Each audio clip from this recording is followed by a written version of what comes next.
त्याला जोडूनच मला प्रश्न आहे. सर्वेचा आधार घेऊन भाजप सांगते इथे उमेदवारी हा निवडून आपल्या पत्रात जास्त पाडण्याचा प्रयत्न केला. मला असं वाटतं ह्या तुमच्यापर्यंत आलेल्या चर्चा आहेत, तुम्हाला सूत्रांनी दिलेली माहिती असं कुठेही होत या नाही. ठिकाणी पण सर्वेचा आधार घेऊन मी काय सांगितलं की शिवसेनेला सन्मानपूर्वक जागा दिल्या जातील. शिवसेनेनं रत्नागिरी सिंधुदुर्गवर दावा जो ठेवलेला होता तो आजही कायम आहे. भाजप दबाव तंत्राचा वापर करतो मला असं वाटत नाही लोकसभा निवडणुकीमध्ये. त्यांनी काय प्रश्न वेगळा? ते म्हणजे त्यांनी ते अतिक्रमण म्हणाला म्हणजे अति बंगला बांधते पहिलं दबाव तुम्ही अतिक्रमण दबाव पण खरंच अतिक्रमण म्हणजे बांधकाम असतं ना, म्हणून विचारलं आमच्या जागेत काय भाजपवाले काय बांगला बिंगला बांधतात. तर शिवसेनेचा दावा आहे या मतदारसंघावर, परंतु आपले एक मंत्री सहकारी मंत्री दीपक केसरकर यांची भूमिका काहीशी वेगळी दिसते. कालची मुलाखत बघितली का दीपक भाईंची? प्रश्नाचं उत्तर वारंवार बदलते ना. मुद्दा असा आहे की त्यावेळी देखील ते तेच बोललेले होते, फक्त काही भाग दाखवण्यात आला. म्हणून काल परत ते भाषणात असं बोलले की शिवसेनेकडनं आमचा दावा आहे, बीजेपीकडनं या नावाचा दावा आहे, दोघांपैकी कोणालाही तिकीट मिळालं तर महायुतीचा प्रचार करणार आहोत. नंतर त्यांनी जी पत्रकार परिषद घेतली ती पण तुम्हाला पाठवतो.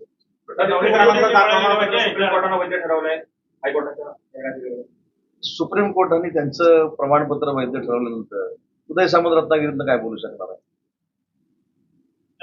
काय सुप्रीम कोर्टानं चांगलं केलं वाईट केलं असं सांगण्याची अपेक्षा असेल तर सुप्रीम कोर्टावर मी कसं काय बोलू? साहेब संजय निरुवे तुमच्या येणार की पुढे आधी भाजप आधी मला कार्यकर्त्यांशी बोलू दे. तर 2 जिल्ह्यामध्ये भाजपचा फक्त एक आमदार आहे.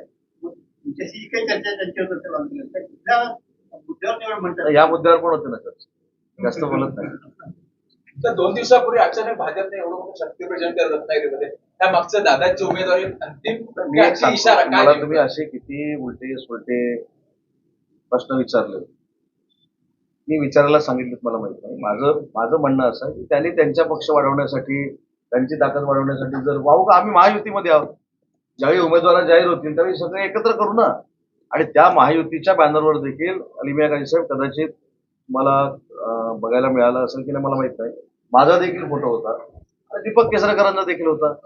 तर तुम्हाला अजिबात चिंता करायची आवश्यकता नाही. शिवसेनेला किती जागा मिळतील? शिवसेनेला या महायुतीमध्ये सन्मानपूर्वक जागा मिळतील, आमच्या अपेक्षेप्रमाणे जागा मिळतील आणि याच्यातनं चांगला संदेश पूर्ण कार्यकर्त्यांना. आम्ही नेहमी आक्रमक उदय सामंत पाहिजे पण 8 दिवसापूर्वी आली आपण शांतता राज काय आवाज नाही शांतता दिसते म्हणजे मागचं राज काय. माझ्या 25 वर्षाच्या राजकीय कारकिर्दीमध्ये आक्रमकता अलिमिया काजी साहेबांना कधी दिसली की त्यांचा नवीन चॅनल झाल्यानंतर दिसावी असं त्यांना वाटतंय मला माहित नाही. मी 25 वर्षापूर्वी राजकारणात ज्यावेळी आलो तेव्हा पण असा होतो, आता पण असा आहे. कदाचित तुम्ही बदलला असेल मला माहिती. ठाणे कल्याण डोंबिवली, ठाणे पालघर, साऊथ मुंबई आणि रत्नागिरी सिंधुदुर्ग याच्यावर चर्चा सुरू आहे. लवकरात लवकर निर्णय होतील. काही ठिकाणी उमेदवार बदलावे लागले, कशामुळे काय नाही, उमेदवार बदललेले नाही आहेत. आपलं लक्षात आलं असेल, उमेदवार बदललेले नाही आहेत.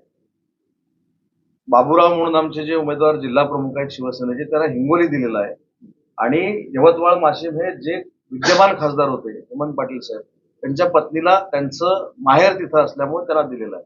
त्याच्यामुळे फक्त जागांची अदलाबदल झालेली आहे. कुठे हेमंत पाटील साहेबांना डावललंय किंवा अशातलं काहीच भाग नाही. उन्मेष पाटलांचं पण पाय कापलं, गोपाळ शेट्टी साहेबांचं पण कापलं. ते कोणते नाही पिक्चर सनी देओलचं पण कापलं. ती बातमी दुसरा टप्पा, तिसरा टप्पा, चौथा टप्पा, 5वा टप्पा असे अनेक टप्पे आहेत. रत्नागिरीची जागा ही 3ऱ्या टप्प्यामध्ये आहे. आपल्याला कदाचित माहिती असेल की वाशिम आणि यवतमाळ आणि हिंगोली आजचा शेवटचा दिवस आहे. काल त्याच्यावर फायनलायझेशन झालं आणि आज फॉर्म भरले. त्याच्यामुळं मला असं वाटतं की फॉर्म भरायला भरपूर वेळ आहे, विचार करण्यासाठी भरपूर वेळ आहे. त्याच्यामुळे योग्य निर्णय नेते मंडळी घेतील याची आम्हाला पूर्ण खात्री.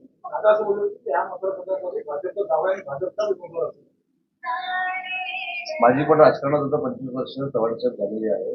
दादा काय म्हटलं याच्यापेक्षा माझी पत्रकार परिषद आहे. मी सांगितले की शिवसेना काही लॉजिकनं ही जागा आपल्याकडे मागते, आमचा देखील दावा काय आहे. त्या 2-2 दिवसात किरण सामंतांचं नाव जाहीर राहील अशी आपल्या अपेक्षा, विश्वास, खात्री. शिवसेनेनं धनुष्यबाणावर ही जागा मिळावी हा आग्रह मुख्यमंत्री महोदयांकडे उपमुख्यमंत्री महोदयांकडे, दोन्ही उपमुख्यमंत्री महोदयांकडे, भाजपच्या प्रदेशाध्यक्षांकडे माझं जे काय म्हणणं आहे ते कार्यकर्त्यांचं म्हणणं मी मांडलेलं आहे आणि त्याच्यातनं योग्य तो निर्णय लवकरात लवकर होईल. आज दुसरा टप्पा संपलाय. मला असं वाटतं की 4 तारखेला दुसरा टप्पा फॉर्म भरायचा होता तो संपलेला आहे. तिसरा टप्पा हा 12 तारखेपासून 19 तारखेपर्यंत आहे. त्याच्यामुळं अजून वेळ आहे. तुम्हाला पण चर्चा करायला वेळ आहे, तुम्हाला पण सूत्रांकडची माहिती घ्यायला वेळ आहे, तुमच्याकडे चर्चा म्हणून मला पण भरपूर वेळ आहे, आम्हाला पण भरपूर वेळ आहे. आजची बैठक आजची बैठक कार्यकर्त्यांमध्ये समारोहाचं वातावरण तयार करून राहिलं. दोन्ही होतं. आयुष्यामध्ये दोन्ही पक्षाच्या शिवसेनेचे कार्यकर्ते आणि पदाधिकारी हे अतिशय मॅच्युअर्ड आहेत. माझ्यासारख्या कार्यकर्त्याला त्यांनी 4 वेळा निवडून दिलेला आहे. मी घेतलेला प्रत्येक निर्णय त्यांनी मान्य केलेला आहे. तर मला असं वाटतं, बाकीच्यांचं मला माहित नाही, पण शिवसेनेचे पदाधिकारी, शिवसेनेचे कार्यकर्ते, शिवसेनेचे शिवसैनिक हे अतिशय परिपक्व राजकारणी आहेत. ज्या दिवशी जागा जाहीर होईल त्याच्या पुढच्या दिवसात ते रिझल्ट देईल. पत्रकार परिषदेला खाली होणारी बैठक वजा सभा ही शक्ती प्रदर्शनाने समजायचं. मला जर शक्ती प्रदर्शन करायचं झालं असतं तर मी प्रमोद महाजनवर कसं करतो हे आपण बघितलेलं आहे. चंपकवर कसं करतो हे देखील मी आपण बघितलेलं आहे. शक्ती प्रदर्शन मला वैयक्तिकरित्या करायचं असतं तर मी विवेकचा हॉल घेतला नसता, मी चंपक मैदान घेतलं असतं. त्याच्यामुळे शक्ती प्रदर्शनासाठी ही बहुतेक मला असं वाटतं की मिटिंग नाही, ते पदाधिकाऱ्यांचं ऐकून घेईन आणि मला जे काही सांगायचं ते पदाधिकाऱ्यांना सांगेन. कार्यकर्त्यांनी आग्रह केला पाहिजे. लुडबुड करू नये ही देखील माझी प्रामाणिकपणाची भावना आहे. आणि म्हणून मला असं वाटतं की महायुतीनं जर स्पष्ट केलेलं आहे की महायुती करूनच आम्ही लढणार आहोत, महायुतीचेच उमेदवार असणार आहेत, त्याच्यामुळे कोण उमेदवार द्यायचा, कसा द्यायचा, कोण निवडून येणार आहे हे सगळे नेते ठरवतील ना. पण त्याच्यावर मी तुम्हाला ठामपणानं सांगितलं की काल देखील सिंधुदुर्गामध्ये मी राणेसाहेबांची भेट घेतली. राणेसाहेबांची भेट ही माझी वैयक्तिक भेट होती. काल तिथं समन्वय समितीची बैठक होती. त्या समन्वय समितीला मी उपस्थित राहू शकणार नव्हतो. माझी दुसरी एक मुंबईमध्ये बैठक होती. तर भेटलो तर बिघडलं काय? म्हणजे मी भेटलो तर कोणाच्या पोटात पोटफू एवढा का उठतो हे मला अजून कळलेलं नाही. त्याच्यामुळे ज्यांनी स्वतःचा पराभव हा निश्चित केलेला आहे त्यांनी अजिबात आमच्यावर टीका करण्याची आवश्यकता नाही. आज देखील मला रत्नागिरीमध्ये आल्यानंतर कळलं, कारण मी पदाधिकाऱ्यांची बैठक घेतो म्हणून सांगितल्यानंतर बैठक होऊ नये अशा सूचना दिलेल्या असताना देखील मी जेव्हा रत्नागिरीमध्ये आलो तेव्हा मला कळलं की आमचे सगळे पदाधिकारी जमणार आहेत. मी तुमच्या पत्रकार परिषदेमधनं पदाधिकाऱ्यांच्या देखील बैठकीला जाणार आहे, पण ती आता बैठक राहिलेली नाही, मला वाटतं जाहीर सभाच झालेली आहे. त्याच्यामुळे तिथं देखील मी जाणार आहे. त्याच्यामुळे कुणी असं समजू नये की कोणाची ताकद कमी आहे, कोणाची ताकद जास्त आहे, याच्यावर चर्चा करण्यापेक्षा आपल्याला महायुतीचा उमेदवार हा पुढे न्यायचा आहे. शिवसेनेनं अजूनही काही दावा सोडलेला नाही, हे माझं ठाम मत आहे. आणि तो दावा करण्याचं कारण देखील मी अनेक वेळा सांगितलेलं आहे. परंतु हा दावा करत असताना समोरचे कमी आहे, समोरच्यांनी काहीतरी वेगळं केलेलं आहे, समोरच्यांनी असं करावं तसं करावं असा सल्ला देण्याएवढा मी मोठा नाही. आणि म्हणून मला सांगायचं की महाराष्ट्राच्या राजकारणामध्ये ज्यांच्या समोर ताकदच उरलेली नाही अशा लोकांना सल्ले देण्याची विरोधकांची अजिबात आवश्यकता नाही. आता जळगावमधलं आपण एक भाषण बघितलं. खरं तर अजितदादा आल्यानंतर गद्दार आणि खोके काही लोक शब्द विसरले होते. आज परत गद्दार, खोके, असं तसं. पण सभेला माणसं किती होती? जाहीर सभेला 3000 देखील माणसं नव्हती. ज्यावेळी आम्ही सगळे शिवसेनेमध्ये एकत्र काम करत होतो त्यावेळेच्या शिवसेनेच्या सभा या लाखो लोकांच्या व्हायच्या. आता 1 ते 1,500 लोकांच्या व्हायला लागलेल्या आहेत.